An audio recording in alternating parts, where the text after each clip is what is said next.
Hair కి సంబంధించి ఎక్కువగా బట్టతల మగవాళ్ళకే ఉంటుంది కాబట్టి మగవాళ్ళే చూస్ చేసుకుంటారా, ఆడవాళ్ళు కూడా చూస్ చేసుకుంటారా? లేదండి, ఇప్పుడు చాలా కామన్ అయిపోయింది ఆడవాళ్ళల్లో కూడా. మనము యాక్చువల్లీ మీరు ఒక 20-30 ఇయర్స్ బ్యాక్ చూస్తే మన పేరెంట్స్ అయినా లేకపోతే మన గ్రాండ్ పేరెంట్స్లో చూస్తే వాళ్ళకి జుట్టు మీకు ఈవెన్ టిల్ 60-70 వరకు కూడా ఫుల్ ఉండేది.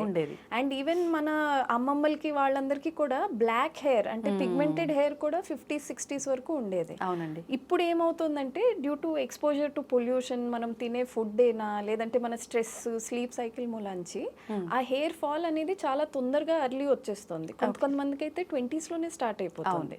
సో అందుకే ఈవెన్ ఫీమేల్స్ కి కూడా ఏమవుతుందంటే by the time they are reaching 40s అట్లాగా వాళ్ళకి హెయిర్ లాస్ వచ్చేసి ఒక ప్యాచ్ లాగా వచ్చేస్తుంది అనమాట, మేల్స్ లాగా.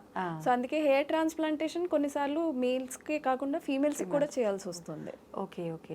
అంటే చాలా మంది ఫోర్ హెడ్ ఎక్కువ అయిపోతుంటుంది మీరు అన్నట్టు మేల్స్ లాగా, అలా అయిపోయి అది నున్నగా మారిపోతుంది, ఇంకా దీనిపైన అసలు హెయిర్ రాదు అని అంటారు కదా, అట్లా ఉన్నప్పుడు కూడా హెయిర్ ట్రాన్స్ప్లాంటేషన్ చేయొచ్చా?